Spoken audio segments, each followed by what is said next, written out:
¿Qué tal? ¿Cómo están? Reciban la más cordial bienvenida a Cultura en San Lázaro, una producción de la Coordinación de Comunicación Social de la Cámara de Diputados. Permítanme presentarles una gran mente creativa. Nelly Rodríguez Tobón es una artista visual con una sólida preparación universitaria obtenida en la Facultad de Artes y Diseño de la Universidad Nacional Autónoma de México. Sus trabajos conjugan diversas disciplinas, como la gráfica, la fotografía, el arte textil, la escritura y la escultura. Veamos esto.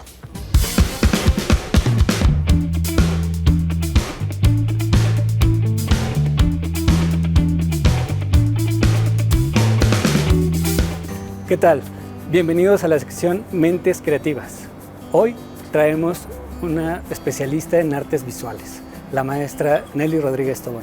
¿Qué tal, Nelly? ¿Cómo estás? Hola, muy bien, gracias. Quisiera que nos dijeras acerca cómo nace tu gusto por el dibujo. Recuerdo cuando era muy chica que hacía mis primeros dibujos y todo el tiempo quería estar dibujando, y para mí era muy sencillo expresarme a través de este medio. Yo hacía tipo cómics, también me acuerdo que alguna vez llegué a hacer retratos de mis compañeros, era algo que yo hacía constantemente. Digo, todos los niños y niñas lo hacen. Creo que la diferencia es que yo tenía claro que quería dedicarme a algo relacionado con eso. No sabía que existía una carrera en artes, no sabía exactamente de qué manera, pero siempre tuve muy claro que quería dirigirme hacia allá o dedicarme a algo que estuviera estrechamente relacionado con el dibujo. Y es así como entras a la Facultad de Artes y Diseño, ¿cierto? A estudiar la licenciatura de Artes Visuales. Bueno, yo en ese entonces no sabía que existía artes visuales como una opción. Investigo más a fondo y veo las opciones que había en lo que era entonces la ENAP. Me doy cuenta que existe artes visuales, y cuando reviso el programa me doy cuenta que eso era exactamente lo que yo quería estudiar, y pues hice el cambio casi de último momento, y pues así es como ingreso a estudiar esa licenciatura. También estaba leyendo en tu currículum que logras trabajar con la comunidad educativa Ameyali, que esta está en el Estado de México. Platícame un poco más de esto, porque creo que a partir de ahí logras estudiar la maestría en pedagogía. Exacto. Digamos, ahí es como todo un proceso, un montón de cosas que pasan ahí en medio, porque cuando yo salgo de la licenciatura, pues me doy cuenta que necesitaba pues enfrentarme al campo laboral, a ver opciones, a desarrollarme ya profesionalmente como artista, y pues sabemos que es complicado. O sea, es complicado vivir del arte, es complicado exponer, es complicado incluso encontrar tu propia voz en ese entonces. O sea, yo era muy joven, tenía algunas cosas claras, pero otras en realidad no tanto, y así es como llego a la docencia, y así llego también a conocer la propuesta de Reggio Emilia. Una amiga que era colaboradora ahí me invita a trabajar con ellos para hacer esta adecuación de esta propuesta, de esta filosofía educativa que es Reggio Emilia, para poder trabajar con los niños y las niñas de Malinalco. Está específicamente en Malinalco, en el Estado de México. Y en ese tiempo también descubrí mi gusto por la docencia. Disfrutaba realmente enseñar, y no solo en un sentido de la didáctica, digamos, de entender cómo transmitir algo, sino comprender a fondo los alcances que tiene la educación. ¿Cómo logras bordar a partir de tus dibujos? ¿Es correcto? ¿Cómo empiezas con la idea del bordado? Yo aprendí a bordar desde niña, específicamente con mi abuelita. O sea, mi abuelita me enseña a bordar desde que yo era niña. Y cuando entro a la Facultad de Artes y Diseño, empiezo a estudiar y ya pues a desarrollar una obra personal. Después empiezo a trabajar. Lo primero que hago son este tipo de obras, donde trabajo con retratos, con acuarela. Empiezo a integrar el bordado a este proceso, digamos, como empezar a relacionar ambos lenguajes. Y cuando empiezo a ver los resultados de esto, me gusta. Yo ya tenía además un montón, o sea, tengo un montón de libretas y de bitácoras con mis dibujos. En algún momento me di cuenta que la manera en como yo dibujo, que es mucho con línea, con ashurado, ahí había como un paso nada más hacia el bordado. O sea, el bordado pues es a través de la aguja, del hilo, y entonces al dibujar con ashurado es algo muy similar. Entonces, bueno, lo único que hice fue empezar a tratar de comprender cómo podía pasar de un lenguaje a otro, cómo podía trasladar las cualidades muy específicas que tiene el dibujo a lo textil, al bordado. ¿Tienes algún punto de contacto para que la gente te pueda escribir y inscribirse a tus talleres que das, por favor? Sí, mi red social principal es Instagram, es la que utilizo más y ahí todo el mundo me puede escribir. Es Nelly con _Bordibujando. Gracias por estar con nosotros aquí en una sección más de Mentes Creativas. Hasta la próxima. En nuestra sección Símbolos de la Cámara recordaremos cómo se ha conformado el Salón de Sesiones de San Lázaro a través de los diferentes partidos políticos que representan al pueblo mexicano. Quien realiza lo que es el Palacio Legislativo de San Lázaro, su diseño arquitectónico, le corresponde a Pedro Ramírez Vázquez, este personaje tan importante en la arquitectura de la Ciudad de México en la segunda mitad del siglo XX. Como ustedes podrán notar, pues el recinto legislativo, lo que es el Salón del Pleno, tiene un parecido muy importante con lo que es la Basílica de Guadalupe, que también es diseño de este mismo arquitecto, de Pedro Ramírez Vázquez. Se ha mencionado en algunas ocasiones que la especialidad del arquitecto Ramírez Vázquez fue realizar más bien recintos semicirculares. En este caso, bueno, pues el Salón del Pleno que tengo a mis espaldas es un recinto semicircular que responde en su diseño o en su naturaleza, responde a lo que es el pluripartidismo que existe en nuestro país. De igual manera, pues en la construcción, Pedro Ramírez Vázquez piensa lo que es la posición del presidente de la mesa directiva, y desde donde se encuentra el presidente de la mesa directiva, desde ese punto, desde ese ángulo, puede ver absolutamente todo lo que pasa al interior del pleno, puede ver a todos los asistentes de su posición y pues evidentemente tener un mejor manejo, una mejor visión de lo que sucede al interior del salón durante la realización de las sesiones ordinarias de trabajo.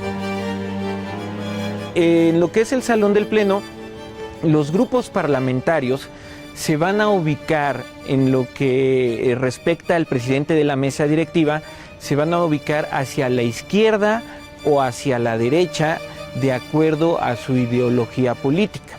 Todo esto va a ocurrir en relación a la posición que ocupa el presidente de la mesa directiva. Va a ser que los grupos parlamentarios, de acuerdo a su ideología política, van a estar hacia la derecha o hacia la izquierda, como lo alcanzamos a notar en la construcción de lo que es esta 64 legislatura, que la coalición Juntos Haremos Historia abarca un buen segmento de lo que es el Salón del Pleno, partiendo de casi de la mitad del pleno hacia la izquierda, del presidente de la mesa directiva, y pues la oposición la vamos a poder encontrar ubicada hacia la derecha. El Salón de Sesiones también es el recinto del Congreso General Mexicano.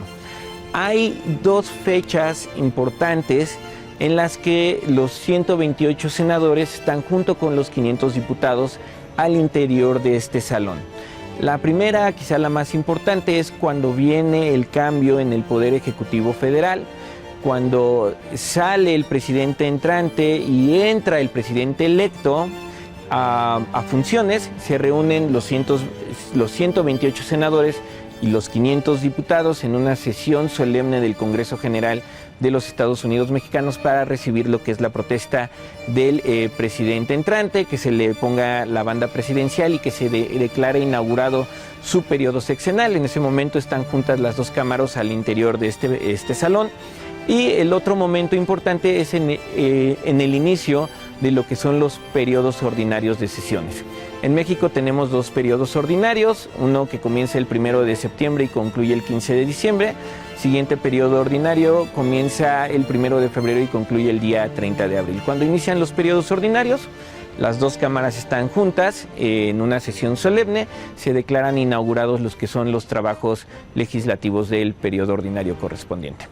Por mi parte sería todo, yo les agradezco mucho su atención. Los invitamos a que recorran el Palacio Legislativo de San Lázaro con nosotros, que vengan al Museo Legislativo, tanto a visitar lo que es el Salón del Pleno como los diferentes murales que se encuentran al interior del recinto legislativo. Muchas gracias, los esperamos en nuestro siguiente segmento de Símbolos de la Cámara. Flora Alejandra Pizarnik Fue una poeta, ensayista y traductora nacida en Avellaneda, Argentina. Tuvo una vida intensa y nos dejó una obra poética sobresaliente. Le pedimos a la doctora María Vázquez que nos platique algunos detalles de esta extraordinaria escritora.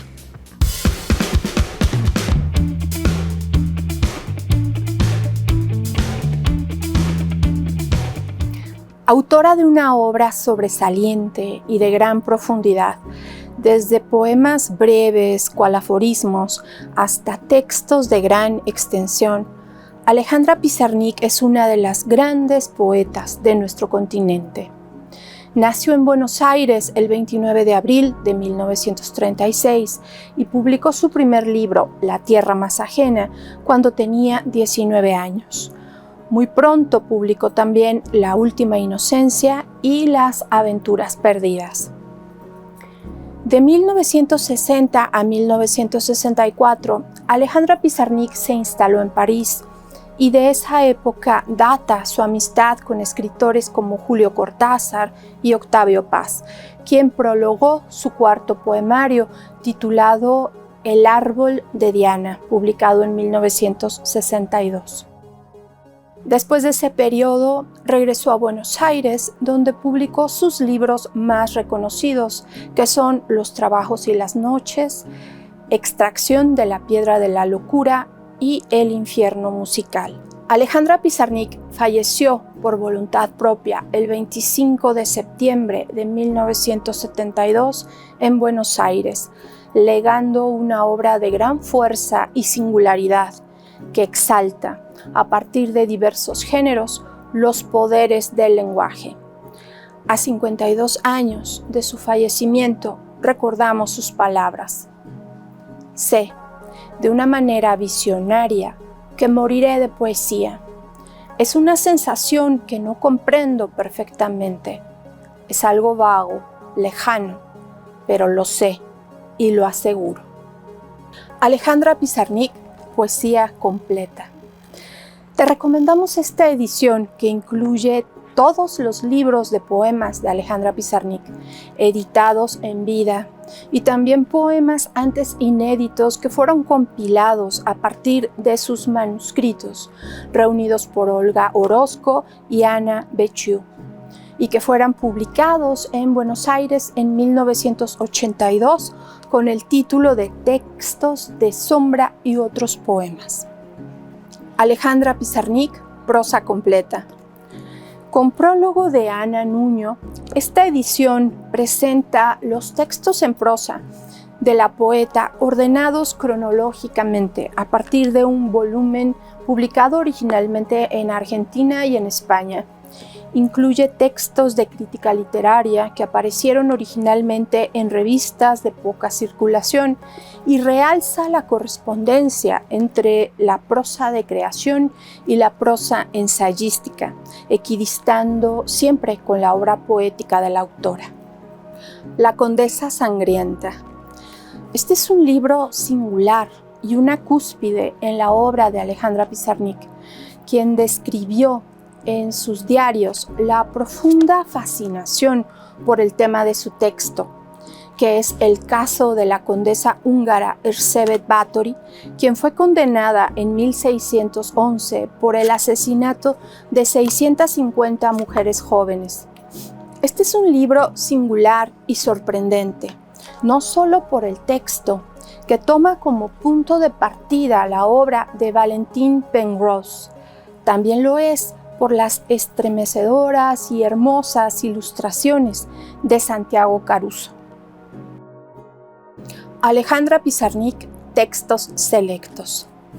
Finalmente te recomendamos esta edición publicada en Buenos Aires por Ediciones Corregidor en 1999, que tiene un prólogo de Cristina Piña y que es un excelente botón de muestra, pues compendia lo más sobresaliente de la obra, tanto poética como en prosa, de Alejandra Pizarnik. Te invitamos a consultar los acervos de la Biblioteca Legislativa y de la Biblioteca General del Congreso de la Unión. Y por supuesto, te invitamos a leer la obra de Alejandra Pizarnik, autora de una de las obras más deslumbrantes y perdurables del siglo XX. Llegamos al final de esta edición de Cultura en San Lázaro. Agradezco mucho el favor de su sintonía y les recuerdo que tenemos una cita aquí la próxima semana. Recibimos sus comentarios y sugerencias en el correo que aparece en la pantalla. Muchas gracias y hasta pronto.